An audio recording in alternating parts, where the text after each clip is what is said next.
Salutations, ladies and gentlemen, the Knife Raven here, back again with another video, and in today's video I will be taking a look at the third of my recent Michael May acquisitions, that being arguably my favorite of the bunch.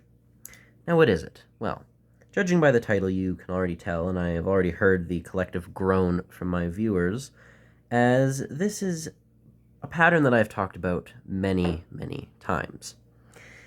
The Ettrick. Now, the Ettrick is a Sheffield pattern, and I have quite a few of them, well, 5 to be exact, made by Arthur Wright & Son. It's a very exaggerated swayback shape with a Wharncliffe blade, and to me is just one of the most interesting and peculiar traditional knife designs, and one that has quickly become my favorite. And today I'll be taking a look at a custom one from a completely different maker, Michael May. So before I actually show you the knife, here's a little pamphlet that came with it. Handmade in Sheffield, Michael May knives. Each knife is crafted to the highest standard from carefully chosen materials. Since learning my craft, I feel a responsibility to maintain the skills and artistry that made Sheffield famous. Michael May, your knife pattern is an Ettrick. Blade steel is C70 carbon, as opposed to the 01 of some of the other Michael Mays. Handle material is elmwood. Date of production is April 23rd, 2023. Signed Michael May, and there's his contact information and his address if you wish to purchase from him. Now, this is the knife. Now, immediately, there are some differences with this compared to the average Arthur Wright. An Arthur Wright Ettrick has, well, a bare head design, which means only one bolster instead of two, whereas the Michael May, similar to a Trevor Ablett Ettrick, Trevor Ablett being the late and great Sheffield Little Mester, it is capped and has much longer bolsters, arguably 2 times the size of an Arthur Wright, if not even more. Now, I personally really like the brass, and I prefer it over nickel silver, but I appreciate both of these in their own regard. Now, this knife comes with elm handles, which has a beautiful grain pattern to it. And I believe this is stabilized as a little background for elm. It was devastated by Dutch elm disease and became relatively uncommon, but Michael got some pieces in, and I believe he's sourcing it locally, but he uses some resin to keep it from decomposing or rotting, and just giving it a nice, smooth texture. It's far from the smoothest handle I've ever seen, but it's certainly not coarse. So there's a very nice feel in the hand. Again, this is considerably heavier than my other Ettricks due to the double bolster and the longer bolsters. Sizing, however, is very similar. The blade on this one is a Peach-Pruner, which is quite uncommon. Now, Peach-Pruner, to those in the US, it might be more affectionately known as the hawkbill, and pruner is just a general term describing a curved blade, originally for gardening use. And in England, I believe the Peach-Pruner is considered the smallest of the pruning models, and that is the blade featured here.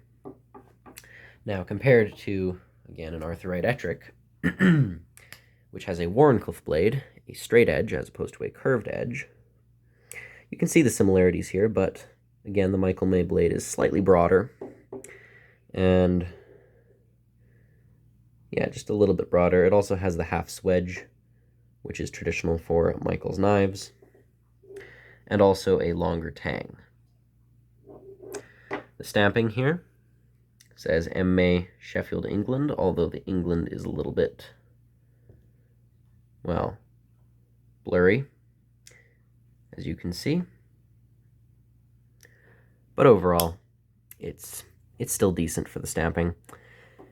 Blade length on this, again, is very similar to the Arthur Wright version. I will give you the measurement. You're looking at an overall length of about just over 6 1/4 inches. Handle, and Alice is still here. you're looking at about 3 3/4. And for the blade, it will be just about 2.5. And if you're measuring from the cutting edge, just a little over 2. The Arthur Wright, however, is coming in at just over 2 1/4 overall blade length. Cutting edge is about 2. Handle length, just over 3 3/4, and overall length is 6 1/4. So these are very similar in their size, but the style is a bit different. They both share the same curved swayback handle and the curved down blades, although they are different in their shape. Again, short bolster versus long, brass versus nickel. Both do have brass pins and liners, however, and carbon steel springs with C70 carbon blades. Michael May's also features this very nice worked back pattern, also known as filework, which goes from the blade all down through the back spring and ends down here.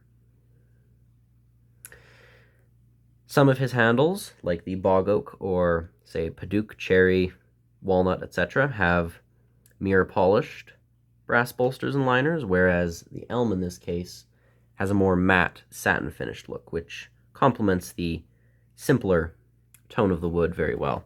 I personally think it has a very utilitarian and classy look to it without seeming overbuilt or pretentious. Now, the pins are very, very flush here.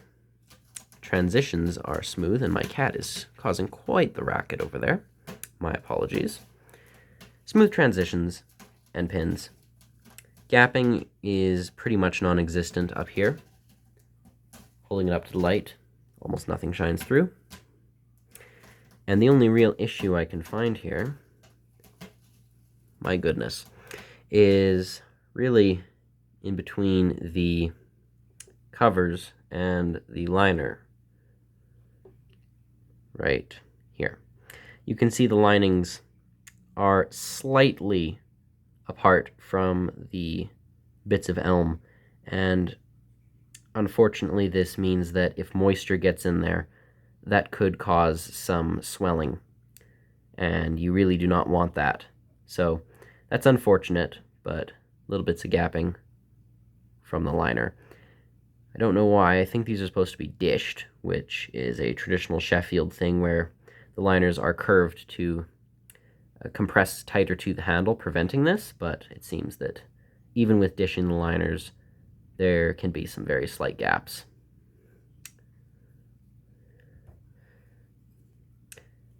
Walk and talk is quite good. 7 on the opening, 7 on the closing. It's pinchable, by all means. Blade centering is unfortunately off when open. It's a little better when closed, but you can see that it's still biased to the right. You can push it a little, but it doesn't seem to help. Unfortunately, centering has been the consistent complaint that I've had with my Michael May knives. I've never had a truly perfect one for blade straightness, particularly when open. But even so, I still very much appreciate this knife. As I've said in my last video on the ergonomic, Michael's knives, while far, far from perfect, are still of good value for custom pieces, and they still have a very nice feel in the hand. I very much enjoy using them. In fact, I've used this one to trim some fresh basil lately, and it works very well in the backwards grip, just putting your thumb here, and it works excellently in this regard for opening packages, also like this. So it's a very good knife for draw cuts, as well as wood carving and gardening use, which were its original uses. I've talked about the history many times on the Ettrick pattern, to the point where I'd be preaching to the choir if I talked about it again. And if you want the full story of the Ettrick, that at least that I can give you, I will put another video for reference that might be able to help you in that regard, but I'm not going to go through the history again. The Coles Notes simplified version, if you will, would be just that the Ettrick was made by Lord Wharncliffe and his gamekeeper as a design for gutting small game, and it was adapted by Joseph Rogers and Sons, who, at the time, well, it was one of the biggest companies in the world for knife making, and Joseph Rogers made the Ettrick originally, and from there, other companies adapted it, started making similar knives, and it became a very popular choice for wood carving.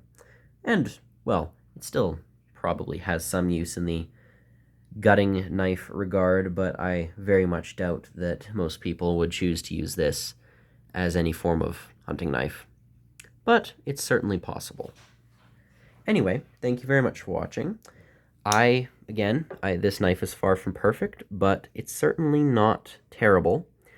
I really enjoy the Ettrick style, and comparing it to the others that I might have, it isn't perfect, and the price isn't bad. It's definitely higher than the Arthur Wright models, but that's what you're going to pay for a custom knife. I do think that this knife is still one of my favorites, even despite the flaws. Again, you can say that I'm mad and that I should be striving for perfection, but as I've said prior, this knife has a soul to it, and it's not often that you can have knives that can say that. So I very much appreciate it, even though it is definitely a flawed piece. Now, here are my other Ettricks for comparison, as you can see. Again, the size of this one, it's a little bit broader, but is overall very close to the others. It doesn't sit as well, though. But yeah, there's my Ettrick collection. I'm sure it will expand, well, overall. But in the meantime, there it is. And yeah, I quite like this knife. I think you'll be seeing more of it in the future, but this was just a briefer review. I'd give it about a 7 out of 10. It's really good until you just look at that blade centering and those little gaps, but that's not enough to ruin the knife for me. I still think it's good. But anyway, thank you very much for watching. This has been the Michael May Elm Ettrick Pruner, and this is the Knife Raven. As always, signing off. Goodbye.